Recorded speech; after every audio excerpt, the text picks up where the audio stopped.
Djalma Argolo, você vai falar de seu livro que você está lançando, porque eu não memorizei o nome. É escritor espírita, bem conhecido, atende como terapeuta, né, Djalma? E terapeuta junguiano, e vai falar para nós nessa noite.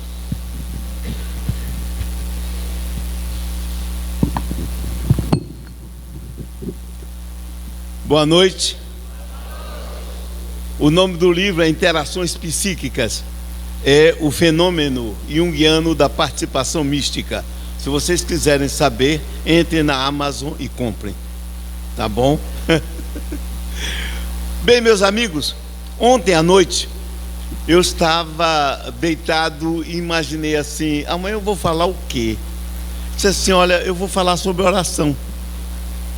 E pronto, dormi.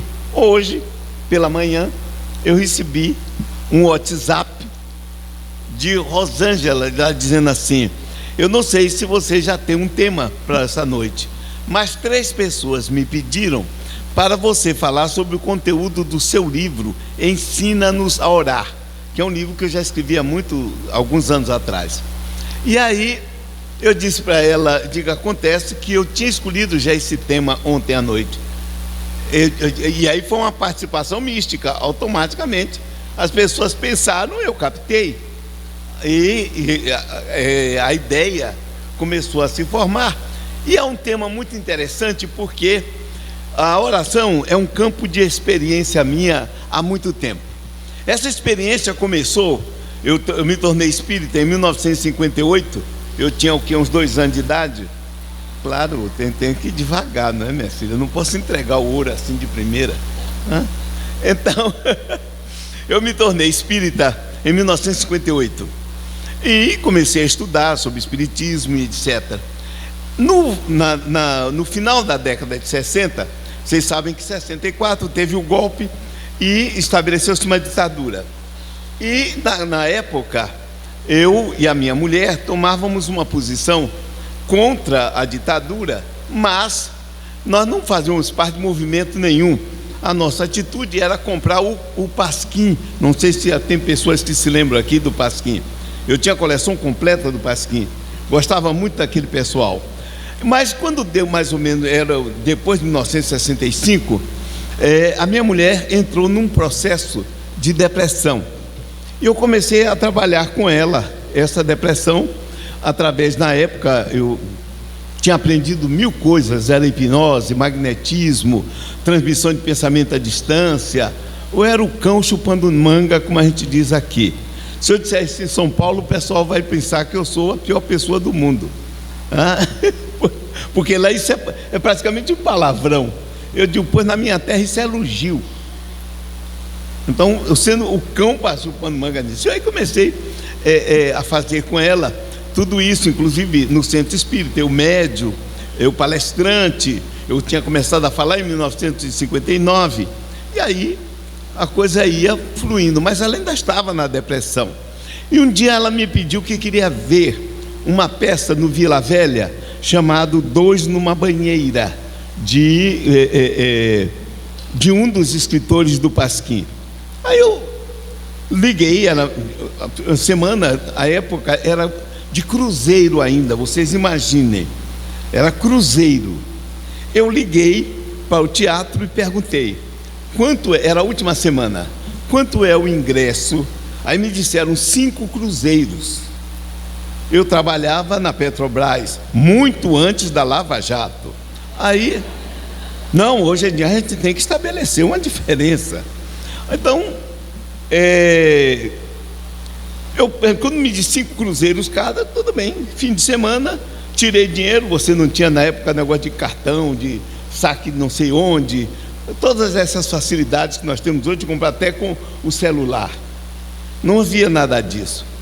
Quando chegou no domingo, o último dia, nós pegamos um táxi. Eu morava na Lima e Silva. Custou o táxi, nunca me esqueci, 3 cruzeiros e 60 centavos. Eu tinha guardado 20 cruzeiros para isso. Tirei dinheiro, fizemos feira, aquela história toda de vida praticamente começando, não tínhamos filho ainda. Pegamos e fomos. Entramos no passeio público. Quando eu cheguei no Vila Velha, eu pedi 2 ingressos. e entreguei os 10 cruzeiros. Aí a pessoa que estava no caixa disse: hoje é 10 cruzeiros cada. Eu peguei o dinheiro, botei no bolso, vamos voltar. E a minha mulher, ela morreu anos depois, em 1958. Perdão, 1968. 68 foi. Não, 68 o quê, rapaz? Eu tô ficando maluco. 1988 que ela morreu. Ela é um limpador de para-brisa. Eu estou querendo matar a mulher antes, para me livrar logo, se era possível. Ela era um limpador de para-brisa. Estou bem, estou mal, estou bem, estou mal, estou bem, estou mal. Quando ela teve a reversão de expectativa, eu vi que ela desceu. Eu digo: pronto, essa mulher agora vai para a China. Vai afundar tanto em si que vai para a China. E aí eu fui saindo do passeio público com ela e pensando assim: por causa de uma porcaria do Ziraldo, a peça, por causa de uma porcaria, de uma peça, eu vou perder o trabalho todo que eu venho fazendo com essa mulher. Agora ela vai para a China. Vocês tratem de dar um jeito. Então a minha prece era assim: eu estava contrito. Se eu desencarnasse agora naquela hora, eu ia direto para o céu, de tão calmo, tranquilo e paciente. Vocês tratem de dar um jeito. Chegamos na porta do passeio público e ela me disse assim: vamos andando aqui para ir para o Campo Grande e pegar a lotação, que na época era lotação ali. Eu disse: não, vamos atravessar. Ela disse: não, vamos por aqui. Eu digo: vamos atravessar. Vocês viram que eu estava perfeitamente em sintonia com o divino, não é? Uma paz, uma tranquilidade imensa. Aí ela disse: vamos por aqui. Eu digo: vamos atravessar. Larguei ela, atravessei e fiquei do outro lado, assim, rendendo uma homenagem a Deus, assim. Por causa dessa porcaria. Aí ela veio andando. Quando ela chegou no meio-fio, ela parou. Eu disse: vamos embora. Ela disse: olhe para aqui. Quando eu olhei, isso está no meu livro que vocês pediram, Ensina-nos a Orar. Em cima do sapato dela estava uma nota de 10 cruzeiros. Eu abaixei, peguei, vamos voltar. Ela fazia assim, estou toda arrepiada. Eu disse: podia ser 20, né? Deixei de ser casquinha. Ora, bola. E o que eu estou dizendo a você, eu disse mesmo. Voltei, comprei o ingresso, nós assistimos, pronto, tudo se resolveu. Eu não pedi 10 cruzeiros, eu pedi que dessem um jeito. E naquele dia eu comecei a pensar no problema da oração e de como pedir.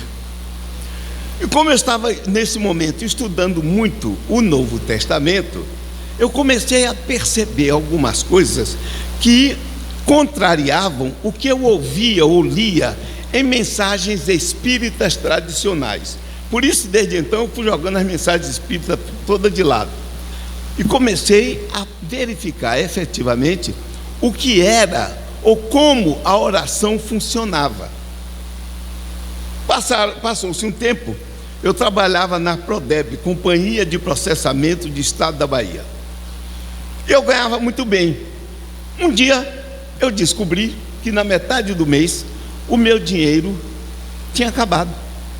Eu era casado, tinha 2 filhos então. Eu digo: peraí, tem uma coisa errada. Meu dinheiro acabou no meio do mês? Não, está errado isso. E aí eu virei, eu me lembro até hoje, eu sentado lá na minha mesa, eu disse assim: quando eu comecei nesse negócio de espiritismo, eu estabeleci o seguinte: minhas noites, meus feriados, minhas férias, meus fins de semana serão aplicados na doutrina espírita. Agora, durante 8 horas do dia, eu quero ganhar dinheiro suficiente para me manter e manter minha família. Minha parte eu tenho cumprido, mas vocês não estão cumprindo a de vocês, porque eu disse que eu queria ganhar o suficiente para me manter. E eu tenho feito, eu tenho viajado para falar, vou de noite para o centro espírita, vou sábado, domingo, feriado. Minha parte eu estou cumprido. Tratem de dar um jeito. Eu também sou esse negócio. Eu exijo logo, eu não peço: Senhor, não, eu exijo. Aí saí danado da minha vida. Fui para casa. Eu me lembro, eu morava aqui no Júlio César.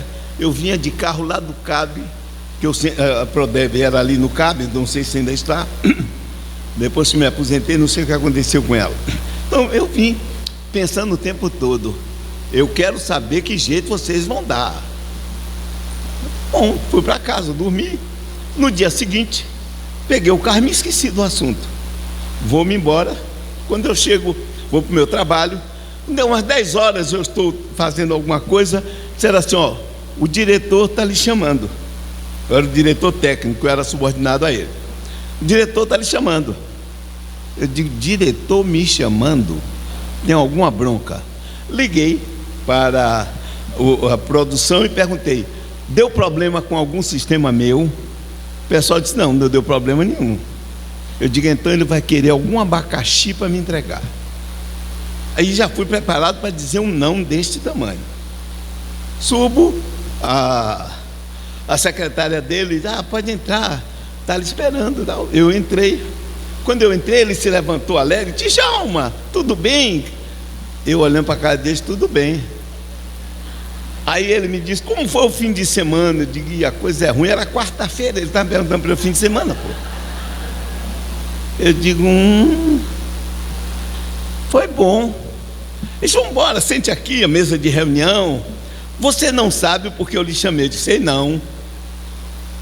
Aí ele me disse, o problema é o seguinte, vagou uma supervisão e eu quero oferecer a você. Você quer? Eu digo, quero. Quando me despedi dele, fui saindo, uma supervisão significava um aumento de 16% do meu salário. Quando eu fui saindo, digo, podia ser uma gerência que é 25%, né? Porque o pessoal lá em cima é muito casquinha, pô. Então, observem, isso está no meu livro também que eu escrevi. Então eu comecei a verificar o seguinte, o pessoal sempre disse que para a gente fazer uma prece, primeiro tem que ter mérito. Nas vezes que eu pedi isso, eu não tinha mérito nenhum. Já começou com esse negócio. Em segundo, que a gente deve pedir com aquela emoção. A minha emoção era de raiva. Então eu digo, o pessoal lá em cima atende muito quando é esbregue. Então eu digo, comecei a fazer experiências. E das minhas experiências nasceu o livro Ensina-nos a Orar. Hoje em dia eu mudei. E quando eu disse a vocês que eu aprendi com Jesus Cristo como é que a coisa é feita. Quando o pessoal me fala em mérito, eu digo, olha, com sinceridade, nunca eu tive merecimento e eu sempre pedi e sempre recebi. Eu digo, mas por que isso? Eu digo, simples. E aí, faz parte da minha oração, eu vi o seguinte, são duas coisas que eu quero ler para vocês sobre prece. Primeiro, ele diz assim, pedi e recebereis. Isso está em João 16, 24. E eu procurei merecimento, não tinha lugar nenhum. Aí ele diz assim, pedi e dar-se-vos-á, buscai e encontrareis, batei e abri-se-vos-á, porque aquele que pede recebe, e o que busca encontra, e ao que bate se abre. Agora olha o final. E qual dentre vós é o homem que pedindo-lhe pão seu filho lhe dará uma pedra? E pedindo-lhe peixe lhe dará uma serpente? Se vós, pois, sendo maus, sabeis dar boas coisas aos vossos filhos, quanto mais vosso Pai que está nos céus dará bens aos que lhe os pedirem. Isso está em Mateus 7, versículo 7 a 11. Eu digo, é verdade. O homem lá em cima é meu pai. Era pai dele e é meu pai também. Se é meu pai, ele tem uma obrigação comigo. E eu sou um filho chato. Eu peço. Aí eu digo sim, mas para eu pedir assim, como é? Continuei a ler. E aí Jesus Cristo conta uma parábola. A parábola é a seguinte: e contou-lhes também uma parábola sobre o dever de orar sempre e nunca desfalecer, dizendo: havia numa cidade um certo juiz que nem a Deus temia nem respeitava o homem. Eu acho até que eu conheço que ele está reencarnado em algum lugar. Mas Havia também naquela cidade uma certa viúva, ia ter com ele dizendo: faz-me justiça contra o meu adversário. E por algum tempo, olhem bem o que é isso, não quis. Mas depois disse consigo: ainda que eu não tema a Deus, nem respeite os homens, todavia, como esta viúva me molesta, hei de fazer-lhe justiça, para que enfim não volte e me importune muito. E ele termina dizendo assim: ouvi o que diz o injusto juiz, e Deus não fará justiça aos seus escolhidos, que clamam para ele de dia e de noite, ainda que tardio para com eles?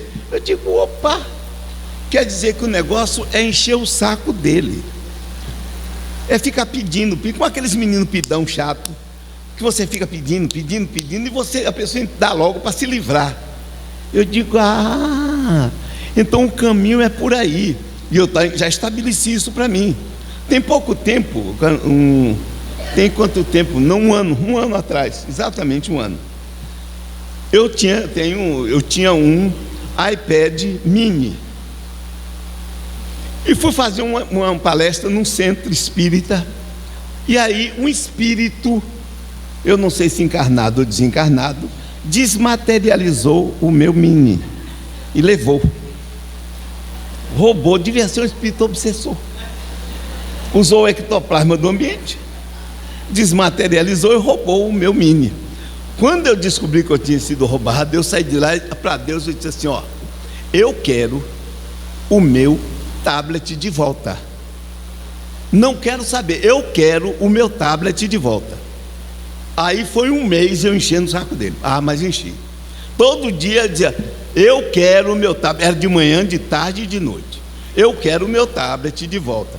Eu quero o meu tablet de volta. Estou eu o tempo todo com aquilo. Um mês mais ou menos, me ligam 4 pessoas dos Estados Unidos querendo fazer terapia por Skype. E eu cobrei naturalmente em dólar. Então, em menos de um mês, eu já tinha um dinheiro para comprar. E em seguida, meu amigo Adenal ia para os Estados Unidos. Eu falando com ele: eu estou com até um dinheiro aí, queria comprar. Estava com uns $1.400. Eu estava querendo comprar um tablet. Ele disse: eu trago para você. Eu digo: opa. O dinheiro já estava lá, que eu tinha pedido uma amiga para guardar. Pedi para ela passar para o lugar onde ele ia. Ele foi e me trouxe o tablet. Quando ele coisa, eu digo: gostei.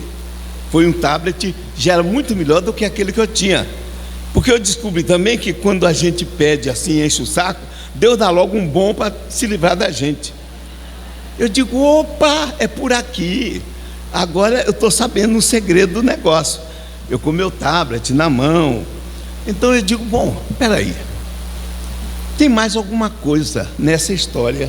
Que alguma coisa é essa? E aí eu vou para um outro ensino de Jesus que é interessantíssimo sobre oração. Ele diz assim, isso está em Mateus, são 2 versões. Eu vou para a segunda versão, que é a de Marcos, que eu acho que é a mais interessante. E no dia seguinte, quando saíram de Betânia, teve fome. E vendo de longe uma figueira que tinha folhas, foi ver se nela acharia alguma coisa.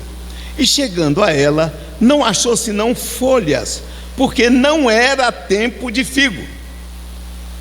Ou seja, não era tempo da floração da figueira. E Jesus falando disse à figueira: nunca mais coma alguém fruto de ti. E seus discípulos ouviram isso. E sendo já tarde, saiu da cidade, e eles passando pela manhã, viram que a figueira se tinha secado até as raízes. E Pedro, lembrando-se, disse-lhe: mestre, eis que a figueira que tu amaldiçoaste secou. E Jesus respondendo disse-lhe: tende fé em Deus, porque em verdade vos digo, que qualquer que disser a este monte: ergue-te e lança-te no mar, e não duvidar em seu coração, mas crer que se fará aquilo que diz, tudo que disser lhe será feito. Por isso vos digo, que tudo deodó, olhem bem as expressões usadas, que tudo o que pedirdes orando, crede que eu recebereis e tê-lo-eis. Está em Marcos 11, 12 a 14 e 19 a 25, porque está em 2 partes. Bom, isso aí me trouxe um raciocínio.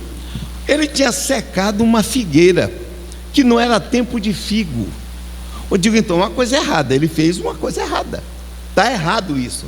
Inclusive, tão errado que quando Allan Kardec fez o Evangelho segundo o Espiritismo, colocou lá isso como a parábola da figueira seca. Mentira, isso não é parábola. Parábola é, e contou-lhe, eu disse a vocês, e contou-lhe uma parábola sobre um juiz. Parábola é isso. Está descrevendo um fato. Ele sai da cidade de Betânia, vai para Jerusalém, na volta ele sente fome. Então estou descrevendo um episódio. Ora, como é que ele seca uma figueira que não era tempo de figo? E ele não ficou com remorso depois. Fez uma coisa errada, porque estava errado o que ele fez. Qualquer um que, se ele tivesse aqui encarnado aqui no Brasil, ele seria preso e é crime inafiançável. É melhor você matar uma pessoa, porque você paga a fiança e sai. Mas se derrubar uma árvore, você está dentro d'água. Não derrube a árvore, pelo amor de Deus. Jesus aqui teria sido preso, porque ele amaldiçoou e a figueira secou. Eu digo, peraí, o que é que ele quer ensinar com isso? As pessoas não tratam desse assunto e de outros, porque são o que se chama em teologia questão vexatória. Porque as pessoas fazem uma imagem de Jesus e não querem admitir que ele pudesse ter feito uma coisa dessa. E por que não? Está lá escrito, tem em Mateus e tem em Marcos. Então ele fez. Se ele fez, resta-me procurar saber uma explicação. A explicação é simples. Vocês lembram da primeira coisa que eu li para vocês? O que é que ele disse? Ele disse, nós que somos maus, sabemos dar boas coisas aos nossos filhos, portanto, o que Deus não nos dará de bom? Mas nessa ele dá uma outra lição: tenha cuidado com o que você pede, porque você pedindo, você pode alcançar, porque pedir e receberei, você vai alcançar. Então tenha cuidado no que você vai pedir. Então eu descobri algumas leis que eu comecei a pôr em prática. E eu estabeleci comigo e Deus o seguinte: olha, se é para encher o saco, vamos encher o saco. Então eu estabeleci o que eu quero. Primeiro que eu digo, eu quero. Vocês viram que eu falei com o meu tablet. Eu quero o meu tablet. Fim. Então eu não fico, ó Senhor dos mundos, se tu puxando o saco. Deus não precisa que eu puxe o saco. Também eu eliminei pedir a intermediários. Se eu posso me dirigir ao ministro da guerra, por que diabo eu vou falar com um soldado raso ou com um general? Eu vou a quem manda logo. Então eu vou direto a Deus. Depois de Deus não passo mais ninguém. Quando eu peço a favor pessoal, como eu pedi ao nosso amigo, certo? Leonardo da Vinci. Eu pedi a Leonardo outro dia, eu quero um quadro. E era um objetivo nobre, elevado, não é verdade? Não era elevado demais? E ele se condoeu e pintou o quadro na mesma hora para mim, sem levar nem mais um dia, porque ele sabia que era por uma boa ação. Não é verdade? Ele é uma pessoa, um espírito compreensivo. Então eu pedi para o meu amigo, pedi para o médium e pedi para o amigo. Os dois me atenderam e eu consegui a graça divina através do pedido, não é? Então, pedir diretamente a um assim, um favor pessoal, é uma coisa. A Bezerra já pediu um favor pessoal, e aí eu vou contar isso também para vocês rapidamente, daqui a pouco. E aí, o que é que eu aprendi? Primeiro, eu estabeleci o que normalmente se chama de Dream List. Eu estabeleci uma prece list. Eu tenho 70 itens por enquanto que eu estabeleci e que todo dia, de manhã, de tarde e de noite, eu oro, que é o seguinte: eu começo e eu vou pedindo, meu Deus, eu quero isso, meu Deus, eu quero aquilo, meu Deus, eu quero aquilo outro, e lá vou dizendo 70, e leio aquilo tudo. E na medida em que ele vai me atendendo, eu tiro aquele e boto outro no lugar, outro pedido. Mas é sério, peraí. A gente não pode também relaxar, porque senão ele pode ficar viciado. eu quero mantê-lo o tempo todo me atendendo. Então, e olha, vocês não sabem o que eu tenho aprendido e o que eu tenho ensinado a pessoas que colocaram em prática e me dizem: Djalma, funciona. Eu digo: claro que funciona. Porque eu já disse a vocês, funciona comigo, funciona com qualquer pessoa. Eu já pedi viagem e ele me deu. Aliás, ele já me dava há muito tempo, porque eu sempre pedia para viajar. Eu me lembro a primeira vez, inclusive o Medrado vivia dizendo para mim: Djalma, compra uma passagem e vá para a Europa, fale no centro espírita que o pessoal vai começar a lhe chamar. Eu digo: não, senhor, se quiserem, paguem tudo para mim. Bom, nesse meio tempo veio um amigo dos Estados Unidos e me convidou durante 4 anos. Ele me pagava tudo, inclusive para eu tirar o visto em Pernambuco, para poder ir falar lá nos Estados Unidos. Eu digo: eu só vou depois que eu for à Europa. Ainda boto banca, só vou depois que eu for à Europa. Então 4 anos depois recebi 2 convites para ir para a Europa. Fui para a Europa. Aí digo: agora eu vou para os Estados Unidos. Ainda boto banca. E tenho conseguido. Das últimas vezes eu digo: precisamos dar uma melhorada nessas viagens, porque eu vou, pago a passagem, me dão hospedagem, me dão tudo, mas está muito seco. Aí recebi um telefonema de um amigo e ele me convidou para fazer uma vivência em Israel e na Turquia, os caminhos de Jesus e os caminhos de Paulo. Eu fui ganhando $200 por pessoa. Eram 50 pessoas, $10.000 assim, na melhor. Depois eu fui para a Grécia, foi Turquia e Israel, os caminhos de Jesus e os caminhos de Paulo. Eu ainda fui com tudo pago e ainda ganhando. Depois eu fui para a Grécia, com tudo pago e ainda ganhando. Eu digo: opa, descobri o caminho das pedras. E agora eu estou pedindo. Outro dia eu tive um pedido desse tipo. Vou contar de uma maneira assim, bem pelo alto. 2 anos atrás, eu botei na cabeça que eu queria fazer uma viagem. Eu digo: agora eu quero fazer um cruzeiro de navio com tudo pago por mim. Aí botei lá: quero fazer um cruzeiro de navio. E comecei a pedir, todo dia eu estou pedindo, todo dia. Uns 2 ou 3 meses depois, uma pessoa me pediu R$920. Aí eu peguei, no minha conta é Banco do Brasil, eu passei os 920 para a pessoa. Chegou no dia seguinte, a pessoa disse: Djalma, o dinheiro não entrou, o que eu lhe pedi. Eu disse: mas eu passei para você, veja que eu lhe passei o documento. A pessoa me disse: não passou, não entrou. Eu olhei aqui agora, tem lá, mas você mandou para você mesmo. Aí eu fui olhar e disse: é mesmo, eu tinha feito para mim. Então o banco o que é que faz? Abre uma conta poupança, vinculada inclusive. Quando abriu a conta poupança, eu digo: mas peraí, por que eu fiz essa coisa assim? Tive esse erro tão primário. Aí uma coisa me bateu assim: você não quer viajar? Eu digo: é mesmo, para viajar ninguém tem dinheiro. Porque como eu sempre viajava, os outros pagando, eu estava viciado. Eu digo: tem que juntar dinheiro. Então deixa essa poupança. E comecei a juntar dinheiro. Passaram-se os 2 anos. E aí, no final do ano passado, um dia eu fui ao Salvador Shopping.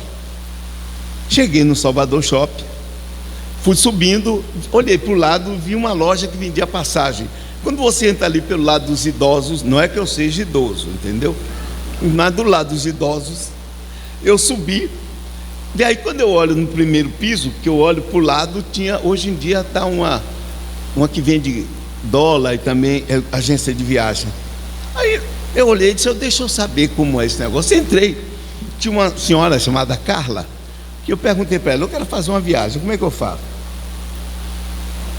Um cruzeiro de navio. Ela disse: eu tenho um para dezembro, 5 de dezembro. São 7 noites no navio da MSC pelo Mediterrâneo.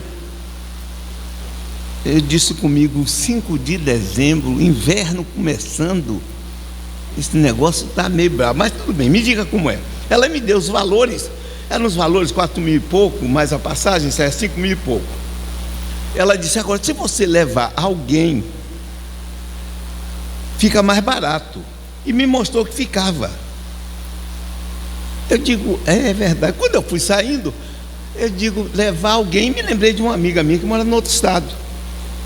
Aí eu liguei para ela, disse: fulana, ela é solteira, eu solteiro.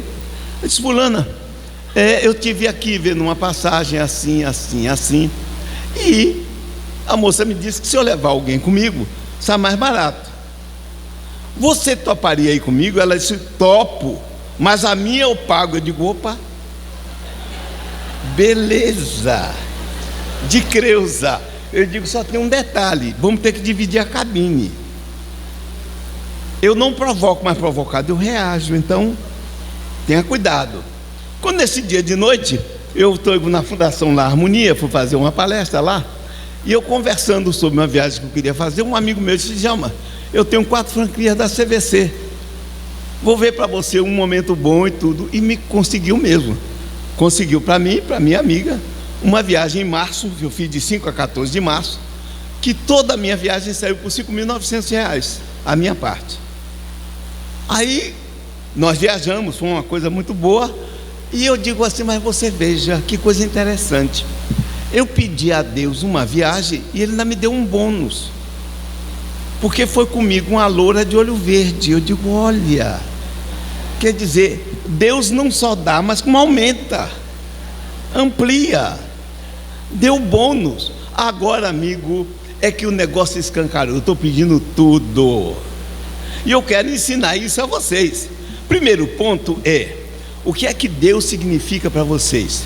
Para mim é um pai, e um pai amigo, daqueles pais que fazem toda a vontade dos filhos. Pois é, e Ele está me botando a perder, porque Ele está fazendo todas as minhas vontades. Então eu descobri isso, e agora eu estou pedindo a Ele sempre. Não só eu peço, mas tem um pequeno detalhe: eu faço a minha lista, eu vou pedindo, e no final eu agradeço por já ter recebido, porque isso Jesus me ensinou. Tá? Quando Ele diz assim: tudo aquilo que pedis, crendo que já recebeste, será feito. Então eu já agradeço por ter recebido, e não passa na minha cabeça que eu não vou receber, e as coisas vão acontecendo e eu vou riscando. Então, o primeiro passo: entrar em relação positiva com Deus. Primeiro passo. Ou seja, deixa de juiz. Deus nunca foi juiz de coisíssima nenhuma. Deus, muito ao contrário, Ele é um Pai boníssimo. Se vós que sois maus sabeis dar boas coisas aos vossos filhos, quanto mais vos dará o vosso Pai que está nos céus. Se lhe bens, e olhe bem que ele diz: bens, se lhe pedirdes. E eu mostrei para vocês, com rápidas pinceladas, como Ele atende. Isso em todas as situações. Eu estava uma vez com a minha filha. Você conheceu ela, não foi? Você conheceu Luciana? Ela tinha síndrome de Down. Com 6 anos de idade, aliás, minto. Primeiro, ela teve com 1 ano e pouco, ela tinha hiperfluxo pulmonar, problema na mitral, problema no ventrículo, que era aberto. Ela teve um primeiro problema, que ela tinha deixado um dia de rir. Não ria, eu fazia cócega, brincava, ela era risonha, não estava rindo. Tinha 1 ano e 2 meses. Eu então liguei para Medrado, disse: Medrado, pergunta ao doutor Bezerra, que é outro amigo meu, pergunta a ele, o que é que está vendo? 2 dias depois, Medrado me ligou, disse: falei com o doutor Bezerra, ele me disse que ela está querendo desistir da encarnação, porque está com medo da puberdade. Eu digo: que é com medo da puberdade, né? Que ele amanhã vai aí, mas que talvez você vai ter que precisar evocar o espírito dela para ter uma conversa com ele. Aí, no dia seguinte, eu fui. Ele esteve lá, porque ela amanheceu no outro dia rindo. Digo: pronto, tudo resolvido. Resolvido nada. Ela pegou uma gripe, ela não podia pegar gripe, a gripe transformou em pneumonia. Eu estava em São Luís do Maranhão fazendo palestra. Aí minha mulher pegou ela, levou para o hospital, eu tive que voltar correndo. Ela estava cianótica, começou a ser tratada. Era uma infecção que repetia-se sempre, nunca ficava boa. Quase um mês no Hospital Salvador, aquele que é de frente do cemitério, que é o melhor hospital que eu acho, que o defunto atravessa andando o cemitério, já vai direto, não dá trabalho a ninguém. Aí eu digo, olha, um mês nesse negócio não resolvia. Eu digo, peraí, já tem um jeito. Peguei, fui para Ilhéus, eu estava nesse período em Ilhéus. Cheguei lá, eu tinha um grupo. Outro dia encontrei com ela, Gleide. Chamei o meu grupo mediúnico, botei numa sala, chamei essa médium e sentei, disse ela, sente aqui no meio. Ela sentou, eu digo, concentre-se. Ela disse, para quê? Eu, como sou uma pessoa muito boa, gentil, eu disse, não é de sua conta. Faça o que eu estou mandando, feche os olhos. Ela fechou e eu mentalmente evoquei o espírito dela. Ela incorporou dizendo o que Bezerra tinha me dito: eu estou com medo do futuro, estou com medo da puberdade. Pedi a Salomão que doutrinasse ela. Outro dia, eu fazendo um seminário com a Adenauer sobre sonhos, no final ela veio falar comigo: você se lembra de mim? Aí eu olhei assim, uma coisa, ela disse: sou Gleide, fui mulher de Salomão. Eu digo: foi você que eu disse. Ela disse: até hoje eu me lembro que você me botou no meio, disse se concentre. Eu perguntei: para quê? Você não é de sua conta. Ela mesmo dizendo, ou seja, aí ele doutrinou, eu voltei e disse para a mãe: olha, ela quer desencarnar. Ela disse: eu tinha vindo de ônibus de Ilhéus, era de noite. Ela pegou, botou no braço, deu um esbregue na menina, porque eu fiz um sacrifício para ter você, eu não precisava ter mais filho, e você agora vai me aprontar essa. No dia seguinte, ela está deitada tomando leite, entra a pneumologista, não entrou nenhum outro médico, entrou a pneumologista, ela engasgou. No que ela engasgou, a pneumologista disse: é isso que é, os músculos dela são flácidos, ela está aspirando o leite, vai para o pulmão e causa essa infecção. Eu disse: sim, e o que é que faz? Ela disse: bota sentado. Eu digo: ficou boa. Passam-se o tempo, 6 anos de idade. Estou fazendo uma semana espírita em Ilhéus, e ela, no meio da semana espírita, pegou uma pneumonia. Foi para o Manuel Novaes. Eu tive que terminar a semana espírita no sábado, no domingo eu fui para o Manuel Novaes. Quando eu cheguei lá, eu fui entrando, a pediatra dela vinha saindo e disse: olha, não tem jeito, é óbito. Ela está com o coração descompensado, não tem nenhum jeito mais. Eu digo: não tem jeito não, tá bom. Entrei, ela disse assim: pode pedir lá para cima, porque aqui não tem, tá legal. Entramos, chamei uns amigas minhas. Outro dia a Suelene estava comigo no lugar, eu contando isso, e ela corroborou, porque ela também ouviu mediunicamente o que eu ouvi. Então juntei todo mundo e disse: vamos fazer uma prece. E a minha prece foi o seguinte: se ela tem que desencarnar agora, dê apoio à mãe, porque eu não preciso do apoio de ninguém para lidar com minhas perdas. Nas minhas perdas eu me lido, meu ego é estruturado o suficiente para isso. Eu não me lamento, não fico nada disso. Agora, se possível, eu peço que ela fique até os 10 anos de idade. Aí uma voz me disse, e Suelene ouviu psicamente também, ela me disse assim: dentro de 2 horas, a voz, isso estará resolvido. Quando passaram, era 1 hora e pouco, essa menina levantou na cama, não tinha febre, não tinha pneumonia. Vocês já ouviram falar de milagre? Boa! Com 11 anos e 8 meses teve a mesma coisa e desencarnou. Então, muita gente já me diz assim: você tem medo? Eu digo: não tenho merecimento nenhum. Nas vezes que eu pedi isso, não tinha merecimento de jeito nenhum. O que acontece eu tenho certeza absoluta que o que eu peço será atendido. A vida sempre me dá o melhor, e é isso que eu quero convidar vocês hoje, a começar a deixar esses pensamentos negativos: porque me acontece coisa ruim, porque não sei o quê. Digo: vamos acabar com esse negócio. Para mim só acontece positivo. Mas nunca aconteceu uma coisa negativa para você? Sim, mas faz parte do processo, faz parte. A gente não tem que ganhar sempre. Se jogador profissional não ganha sempre, também perde. O problema é que ele ganhe mais do que perca, porque se ele perder mais do que ganha, vai para a falência. Então, você ser o máximo, ter o máximo de atendimento, para isso, é preciso ter uma coisa chamada confiança interna. Então, a minha confiança é essa. Eu peço, Deus me dá, porque Ele é meu Pai, Ele tem obrigação comigo. Ele tem a obrigação de me dar. Acabou esse negócio. Então, o meu pressuposto já vem disso. Não me interessa se o Espírito diz que precisa disso, eu não dou bolas para o que o Espírito diz. Porque se eles são Espírito, eu também sou. Acabou isso. Então, eu tenho a minha maneira de pensar, e a minha maneira de pensar tem se mostrado prática. Outro dia eu estava fazendo uma palestra num centro, e uma pessoa leu para preparar o ambiente uma mensagem de Emmanuel. E na mensagem Emmanuel falava justamente sobre pedir, recebereis. Ele dizia assim: um dia nós vamos alcançar um ponto que chegando lá, nós vamos pedir ser atendido. Quando eu comecei a falar, eu digo assim: tudo que ele disser é besteira. Ele está dizendo bobagem, besteira. O Espírito Emmanuel disse uma grande besteira, porque Jesus Cristo diz o contrário dele. Eu sou mais Jesus Cristo do que com ele. E o que é que ele me diz? Que eu peço que eu receba. Ele não me falou em merecimento, ele não me falou em elevação espiritual, coisíssima nenhuma. Então, a partir disso, eu transformo, porque eu peço não só para mim, como eu peço para os outros também. E quando eu peço, eu tenho certeza que as pessoas vão receber. Por quê? Porque não estou pedindo só para mim. E quando eu peço, o que são os critérios do meu pedido? Primeiro, são coisas éticas. Segundo, não são coisas que prejudicam ninguém. Eu não seco nenhuma figueira. Ele secou, mas eu não. Muito pelo contrário. Se eu ver a figueira que não tem figo, porque não é tempo de figo, eu vou fazer uma prece por ela, olha bolas. Então eu sou mais ético ainda.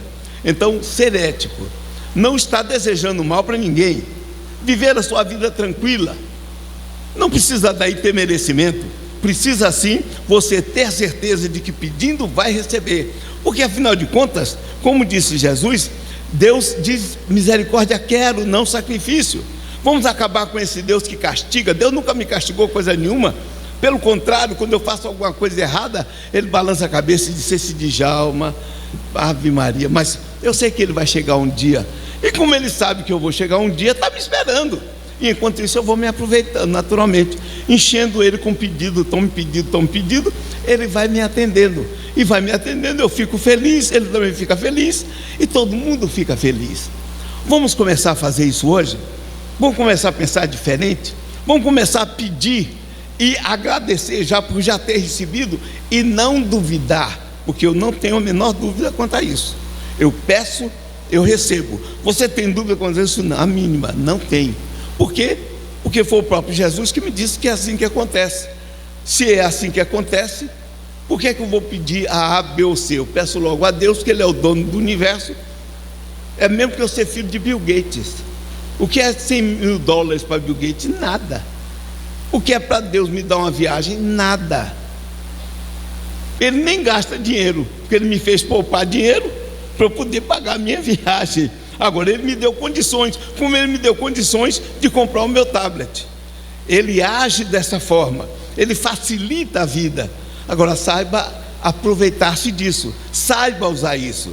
Conhecereis a verdade vos libertará, disse Jesus. E eu tenho certeza que Ele está sempre estimulando a gente para isso. Se está estimulando, pelo amor de Deus, vamos parar com essas picuinhas que nós temos, de achar que Deus castiga, que faz isso. Pelo contrário, Ele é um Pai muito melhor do que os pais que nós já tivemos pelas reencarnações afora. E Ele tem todo o poder na mão. E se Ele tem todo o poder, a gente pede, sem dúvida nenhuma recebe, porque Ele quer que todos nós sejamos alegres e felizes naturalmente. Um beijo no coração de vocês e muita paz.